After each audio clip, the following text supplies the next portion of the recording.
ফিলিস্তিনের অধিকৃত পশ্চিম তীরের কালান্দিয়া শরণার্থী শিবিরের কাছে এক মর্মান্তিক ঘটনা ঘটেছে। সিসিটিভির ফুটেজে ধরা পড়েছে সেই ভয়াবহ দৃশ্য। ভিডিওটিতে দেখা যায় ফিলিস্তিনি তরুণদের একটি গাড়ির সামনে এসে আচমকাই চিৎকার শুরু করেন এক ইসরায়েলি সীমান্ত পুলিশ কর্মকর্তা।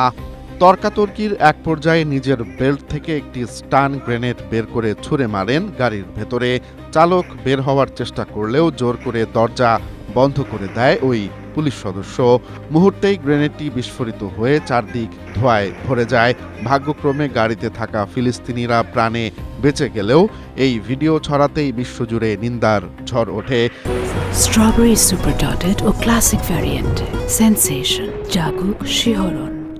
তীব্র চাপের মুখে অভিযুক্ত পুলিশ কর্মকর্তাকে সাময়িক বরখাস্ত করে তদন্ত শুরু করে ইসরায়েল। মূলত মানুষকে হতবিহ্বল করতে এই স্টান গ্রেনেড ব্যবহার করা হলেও এত কাছ থেকে বিস্ফোরণে যে কেউ গুরুতর আহত হতে পারতেন।